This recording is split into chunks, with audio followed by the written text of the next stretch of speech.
Segunda-feira, 26 de dezembro de 2022, 5h25 da manhã. Estamos ao vivo para o nosso Café com Fé. Hoje, continuando a história de Sara, nós iremos falar um pouco sobre a obediência. O que Sara nos ensina sobre obedecer a Deus. Sejam muito bem-vindos. Bom dia, bom dia, bom dia, segunda-feira. Já pega o seu café, já pega a sua Bíblia, para que a gente possa iniciar a última semana do ano de 2022, aprendendo mais sobre o Senhor, louvando a Deus por todos os ensinamentos que as mulheres da Bíblia nos deixaram, nos ensinaram. Vamos lá?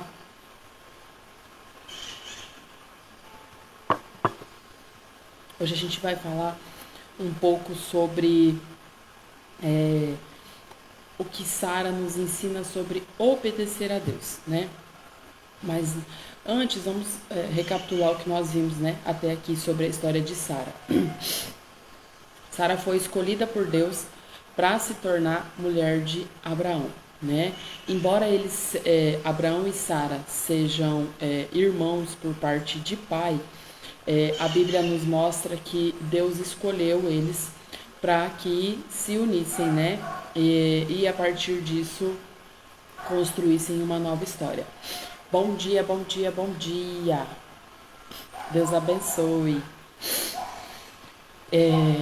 Mas a partir do momento em que Deus escolheu eles para que se unissem, Deus deu a eles um novo nome, colocou sobre eles uma promessa e direcionou eles para que fossem viver uma nova história, né? Que fossem para uma nova terra e iniciassem uma nova história. E aí, quando Abraão e Sara estavam indo em direção ao lugar para onde Deus os havia direcionado, né? A Bíblia nos conta que era um tempo de muita escassez, em que faltava-se alimento, faltava água, né? Provavelmente um tempo de muita seca, né? E aí, como Sara era uma mulher muito bonita, né? A Bíblia nos fala que depois de Eva, Sara foi considerada a mulher mais bonita da Bíblia.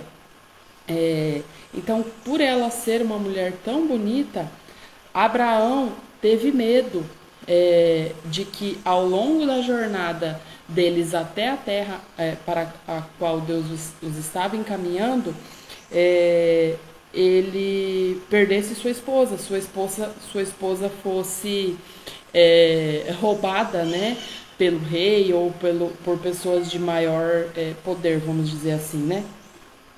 E aí ele tinha medo que ele fosse morto, né, para que levassem Sara até o rei, por conta de Sara ser tão bonita, né? E como eles precisavam atravessar todo o reino para ir para a parte para onde Deus havia os enviado, eles estariam expostos, né? Então, por essa razão, os dois juntos, né, Sara e Abraão, e ontem nós falamos um pouco sobre isso, né, sobre a questão de Sara sempre apoiar Abraão, né, e a importância de Sara no projeto de Deus também para a vida de Abraão, né. Então, quando eles passaram por essa situação em que eles temeram que Sara poderia ser levada até o rei, e para que isso acontecesse, obviamente Abraão iria lutar pela sua vida e para que não levassem Sara, né? Então a vida dele corria perigo. E eles precisavam atravessar o Egito para poder chegar na terra para a qual Deus estava os enviando. Eles não tinham como não atravessar. Mas aí, o que aconteceu aqui? Ao invés deles orarem a Deus para dar direcionamento nessa situação, os dois decidiram de novo por conta própria. Igual a gente viu ontem, em que eles decidiram por conta própria parar e se fixar numa terra que ainda não era a que Deus tinha determinado para eles. E aí Deus foi e falou com Abraão que eles estavam no lugar errado, que eles precisavam prosseguir. Na sequência, em que eles iniciaram novamente a jornada até a terra que Deus havia preparado para eles, eles se depararam com essa situação, né? Com esse tempo de escassez e surgiu esse medo de que Sara poderia ser levada por conta da sua beleza. E aí, Abraão e Sara combinaram que eles iam dizer que eles eram irmãos, que Abraão não iria contar que Sara era sua esposa, porque naquele tempo cabia aos irmãos defender a honra, né, das irmãs. Então não era totalmente mentira, né, porque na verdade eles eram realmente irmãos por parte de pai, né. E aí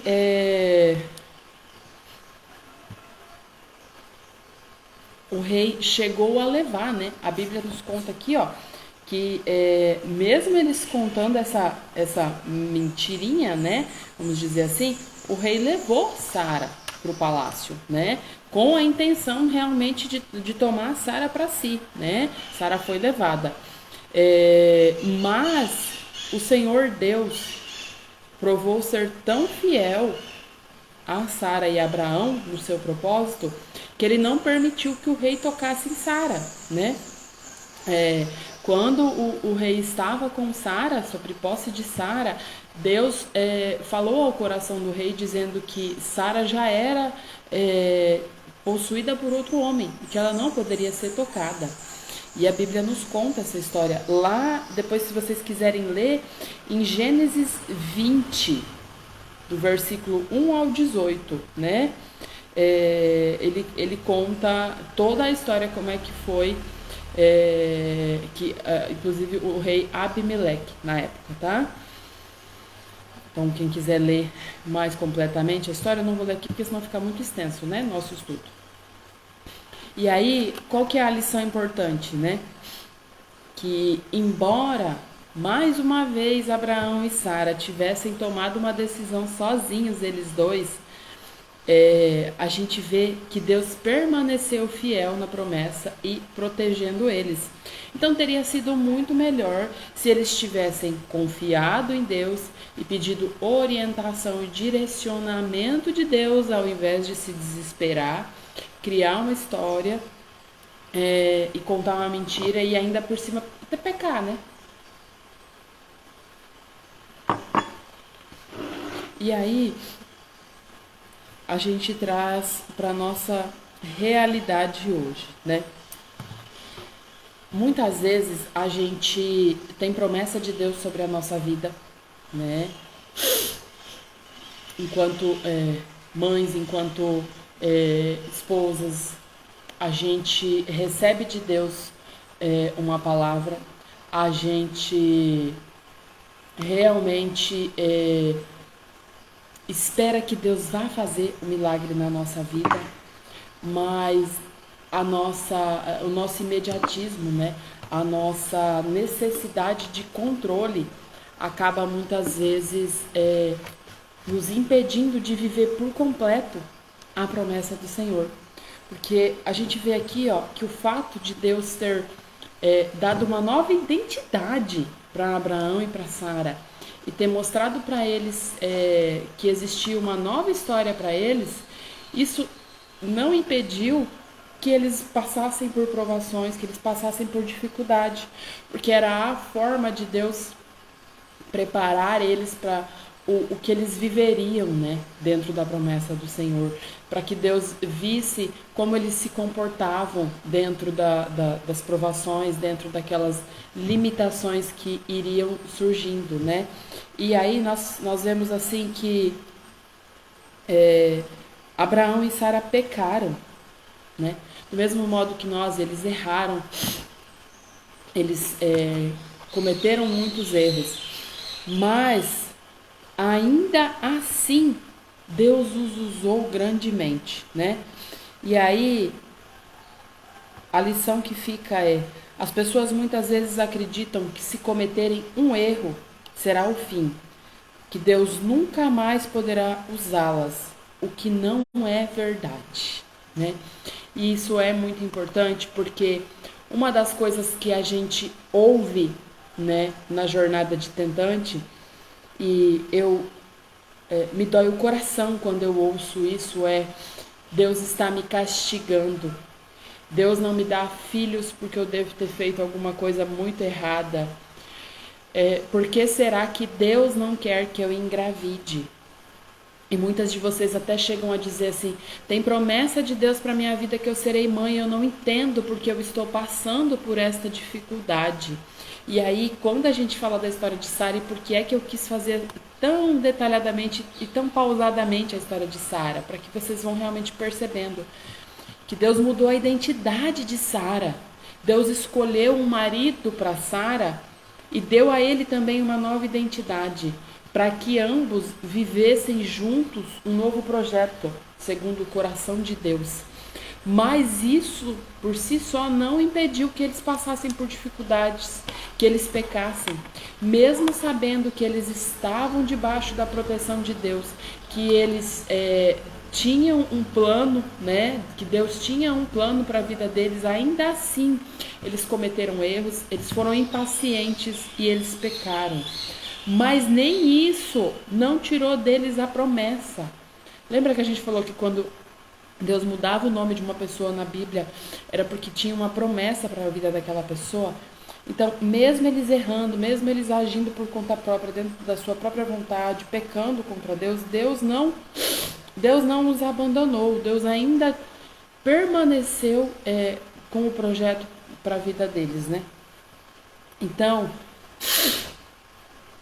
se você está passando por uma dificuldade para engravidar, não é um castigo de Deus.